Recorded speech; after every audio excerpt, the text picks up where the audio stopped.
Hello नमस्ते दोस्तों, आपका अपना यूट्यूब चैनल इंजीनियर गुरुजी में स्वागत है। दोस्तों आज हम लोग उत्तल लेंस और अवतल लेंस में अंतर को देखेंगे, जो बिहार बोर्ड 2024 के लिए काफ़ी ज़्यादा इम्पोर्टेंट ये क्वेश्चन है। तो ध्यान दीजिएगा, हम लोगों ने उत्तल लेंस और अवतल लेंस में लगभग 9 पॉइंट्स हम दोनों तरफ ले करके चले हैं। आप लोग किन्हीं 5 पॉइंट्स को ध्यान में रखिएगा। तो चलिए ध्यान दीजिए, हम लोग देखने जा रहे हैं उत्तल लेंस और अवतल लेंस में क्या अंतर है। तो सबसे पहले बात करें उत्तल लेंस को हम लोग अंग्रेजी में कॉन्वेक्स लेंस के नाम से जानते हैं और अवतल लेंस को कॉनकेव लेंस के नाम से जानते हैं। अगर हम लोग उत्तल लेंस की डिफिनेशन की बात किया जाए तो जैसे कि आप लोगों को ये डायग्राम, ये चित्र दिख रहा होगा, उत्तल लेंस की परिभाषा पूछा जाए तो सीधा कहेंगे कि वैसे लेंस जो बीच में मोटा हो तथा किनारे पर पतला हो उसे हम लोग उत्तल लेंस कहेंगे। अगर अवतल लेंस की बात किया जाए तो अवतल लेंस को वैसे लेंस को कहेंगे, ध्यान दीजिए, कि जिसका किनारे पर पतला हो, किनारे पर मोटा हो तथा बीच में पतला हो, यानी किनारे पर मोटा हो तथा बीच में पतला हो, उसको हम लोग अवतल लेंस के नाम से जानते हैं। दूसरा जो अंतर है आपका, यह प्रकाश पुंज को अभिसरित करता है उत्तल लेंस,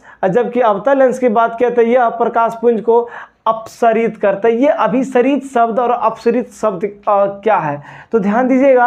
अभी हमने बताया कि जो उत्तल लेंस होगा वो प्रकाश की किरण पुंज को अभिसरित का मतलब होता है जब उत्तल लेंस में मुख्य अक्ष के समांतर कोई प्रकाश की किरणें जब आती है तो ये लेंस से अपवर्तन के बाद क्या होता है, फोकस से होकर के वास्तविक रूप से कटान करती है। और ये चाहे उत्तल लेंस में जितनी भी प्रकाश की किरणें मुख्य अक्ष के समांतर जाती है वो सारा किरणें दर्पण से परावर्तन के बाद एक बिंदु पर जाकर के मिलती है।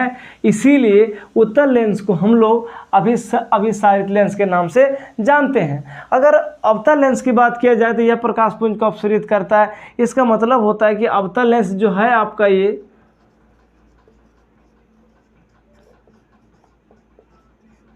अवतल लेंस की अगर हम बात करें, अवतल लेंस में क्या होता है कि कोई अगर प्रकाश की किरणें जब मुख्य अक्ष के समांतर जाती है तो लेंस से अपवर्तन के बाद ये काल्पनिक रूप से फोकस से होकर गुजरती है और ये प्रकाश की किरणों को क्या करती है, फैला देती है। इसीलिए हम लोग अवतल लेंस को अपसारित लेंस के नाम से भी हम लोग जानते हैं। अगर तीसरा अंतर की बात करें, इसे अभिसारी लेंस भी कहते हैं और इसे अपसारी लेंस भी कहते हैं। चलिए, और अगला पॉइंट है चौथा, कहते हैं इसमें वास्तविक तथा आभासी दोनों प्रकार के प्रतिबिंब बनते हैं, जबकि अवतल लेंस में सिर्फ आभासी प्रतिबिंब बनते हैं। ये आभासी और वास्तविक, आभासी को हम लोग एक और नाम से जानते हैं, इसे हम लोग काल्पनिक प्रतिबिंब कहते हैं, और वास्तविक प्रतिबिंब, दोनों में थोड़ा सा हम लोग समझा देते हैं। अगर कोई लेंस हो, मान लिया जाए ये आपके सामने ये उत्तल लेंस है, अगर ये उत्तल लेंस है तो ये उसका प्रिंसिपल एक्सिस होगा, मुख्य अक्ष होगा, हमने ये आपका प्रकाशीय केंद्र होगा। एक चीज़ ध्यान दीजिएगा, चाहे लेंस हो या दर्पण हो, हमेशा वस्तु को मुख्य अक्ष के ऊपर रखते हैं। अगर वस्तु को मुख्य अक्ष के ऊपर रखते हैं, अगर प्रतिबिंब उसका नीचे की ओर बन जाए तो इसको हम लोग कहेंगे ये प्रतिबिंब वास्तविक बना है। जब प्रतिबिंब वास्तविक बनता है तो हमेशा वो उल्टा होता है। अगर मुख्य अक्ष के ऊपर में वस्तु को रखे हैं और प्रतिबिंब भी अगर मुख्य अक्ष के ऊपर बन जाती है तब हम लोग कहेंगे ये प्रतिबिंब जो बना है, ये ए बी वस्तु का जो प्रतिबिंब बना है, ए डैश बी डैश, तो हम लोग इसको कहेंगे ये काल्पनिक प्रतिबिंब है। और काल्पनिक प्रतिबिंब हमेशा मुख्य अक्ष के ऊपर बनता है। इस चीज़ को आप लोग ध्यान दीजिएगा। एक चीज़ और बता देना चाहते हैं कि जो काल्पनिक प्रतिबिंब होती है वो प्लस में होती है, जबकि जो वास्तविक प्रतिबिंब होती है वो हमेशा माइनस में होती है। तो दो चीज़ें आप लोग ध्यान दीजिएगा कि वास्तविक प्रतिबिंब माइनस में होती है, काल्पनिक प्रतिबिंब प्लस में होती है। वास्तविक प्रतिबिंब मुख्य अक्ष के नीचे बनता है और काल्पनिक प्रतिबिंब मुख्य अक्ष के ऊपर बनता है। ये चीज़ आप लोगों को ध्यान देना है। चलिए, अब हम बता रहे थे कि इसमें दोनों प्रकार के, तो ये उत्तल लेंस है, इसमें वास्तविक और काल्पनिक दोनों प्रकार के प्रतिबिंब बनते हैं। और अवतल लेंस में क्या होता है, केवल और केवल काल्पनिक प्रतिबिंब बनते हैं। काल्पनिक प्रतिबिंब को हम लोग डॉटेज रेखा के रूप से दिखाते हैं। तो ये था आपका अगला अंतर की बात करें, हम लोग बता देना चाहते हैं कि जो उत्तल लेंस होता है उसमें किसी वस्तु का अगर हम लोग इमेज बनाना चाहें, प्रतिबिंब बनाना चाहें, तो वो वस्तु उत्तल लेंस में वस्तु का जो प्रतिबिंब बनता है वो वस्तु के आकार से कभी छोटा, कभी बराबर, तो कभी बड़ा, यानी तीनों सिचुएशन में वहाँ पे प्रतिबिंब बनते हैं उत्तल लेंस में। अगर हम लोग अवतल लेंस की बात किया जाए तो अवतल लेंस में किसी वस्तु का प्रतिबिंब हमेशा वस्तु के आकार से छोटा या बहुत छोटा के रूप में भी बनता है। तो इस चीज़ को आप लोग ध्यान दीजिएगा। अगला जो पॉइंट है आपके सामने, उत्तल लेंस की फोकस दूरी धनात्मक होती है, जबकि अवतल लेंस की फोकस दूरी क्या होती है, अवतल लेंस की फोकस दूरी ऋणात्मक होती है। अब हम लोग समझने जा रहे हैं कि ये उत्तल लेंस की फोकस दूरी धनात्मक और अवतल लेंस की फोकस दूरी ऋणात्मक आखिर कैसे होता है।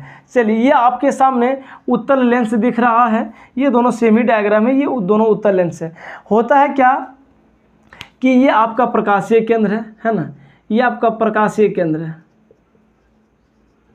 प्रकाशीय केंद्र है।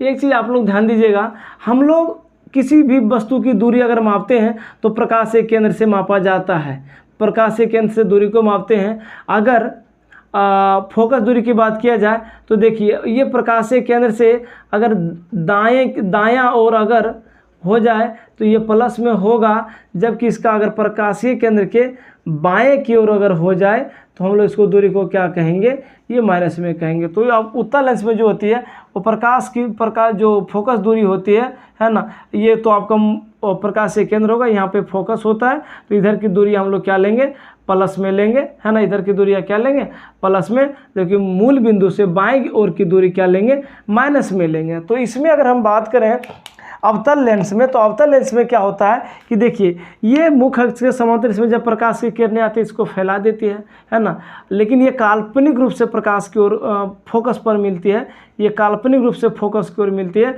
तो हम लोग जानते हैं कि लेंस हो या लेंस में जो दूरियां मापी जाती है वो हमेशा प्रकाशीय केंद्र से मापी जाती है। तो आप लोग ध्यान दीजिएगा कि मुख्य अक्ष से यानी ये प्रकाशीय केंद्र है, हम लोग आ रहे हैं बाएं की ओर, इसीलिए अवतल लेंस में जो फोकस दूरी होती है वो ऋणात्मक होती है ना। इस चीज़ को आप लोग ध्यान दीजिएगा। अगला जो पॉइंट्स है, ये उत्तल लेंस की फोकस दूरी धनात्मक समझ गए, अवतल लेंस की फोकस दूरी ऋणात्मक भी समझ गए। अगला है उत्तल लेंस। उत्तल लेंस की क्षमता धनात्मक होती है। आखिर ये क्षमता क्या होता है, तो आप लोगों को बता देते हैं कि ये क्षमता क्या होती है। यहाँ से हम बात करें कि हम लोग सूत्र पढ़े हैं, P = 1/f होता है। जहाँ f होता है ये लेंस की क्षमता है ना, क्षमता कैसा है, मात्रा डायफ्टर होता है, तो सूत्र होता है P = 1/f। अगर किसी लेंस की फोकस दूरी अगर धनात्मक होती है तो उसकी क्षमता भी धनात्मक होती है। अगर किसी लेंस की फोकस दूरी का मान अगर ऋणात्मक होती है तो उसकी क्षमता भी क्या होगी, ऋणात्मक होगी। तो यहाँ पे ध्यान देंगे कि जो उत्तल लेंस है उसकी फोकस दूरी धनात्मक होती है, इसीलिए उत्तल लेंस की क्षमता क्या होगी, धनात्मक होगी। जबकि अवतल लेंस की बात किया जाए तो अवतल लेंस में फोकस दूरी क्या होती है, ऋणात्मक होती है, इसीलिए अवतल लेंस की जो फोकस दूरी अगर ऋणात्मक होती है तो उसकी क्षमता क्या होगी, ऋणात्मक होती है। इस चीज़ को आप लोग ध्यान दीजिएगा। चलिए, अब हम लोग 7वां पॉइंट्स की बात कर लेते हैं।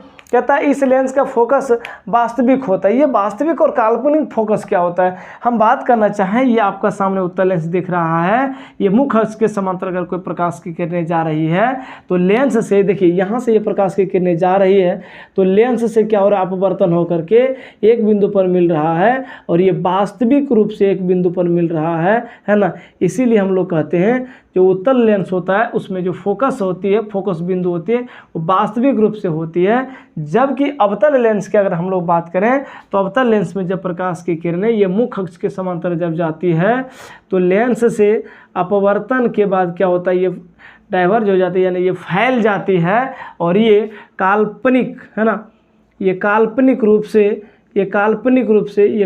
रूप से फोकस पर जाकर के मिलती है। इसीलिए हम लोग कहते हैं जो अवतल लेंस होती है उसकी फोकस बिंदु क्या होती है, काल्पनिक होती है, और अवतल लेंस की फोकस जो होती है वो काल्पनिक, जबकि उत्तल लेंस की वास्तविक होती है।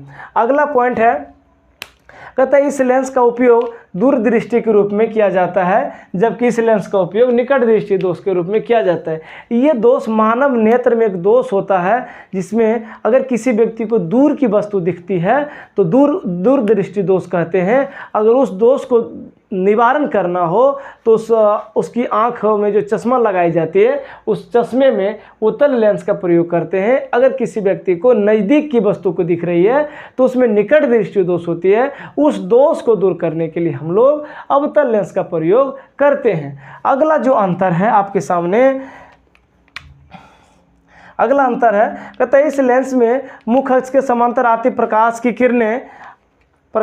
किरणें को एक बिंदु पर एकत्रित करता है। यानी ये उत्तल लेंस होगा, मुख्य अक्ष के समांतर आने वाली जो प्रकाश की किरणें होगी एक बिंदु पर जाकर के एकत्रित करेगी, कटेगी, मिलेगी, यानी एक बिंदु से होकर के गुजरेगी। लेकिन अवतल लेंस में जो होता है, अगर कोई प्रकाश की किरणें मुख्य अक्ष के समांतर आती है तो ये प्रकाश की किरणें आपस में क्या होता है, इस तरह से ये फैलता हुआ चला जाता है और ये काल्पनिक रूप से जाकर के एक बिंदु पर मिलती है। मिलती तो है दोनों में, लेकिन उत्तल लेंस में वास्तविक रूप से एक बिंदु पर मिलती है, जबकि इसमें काल्पनिक रूप से मिलती है।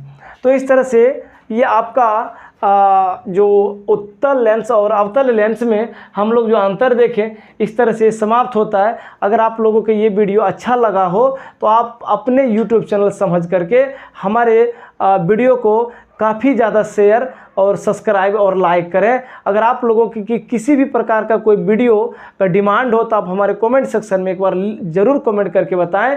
किसी भी टॉपिक पर वीडियो आप लोगों को चाहिए तो एक बार ज़रूर कमेंट सेक्शन में बताएं। जय हिंद, जय भारत।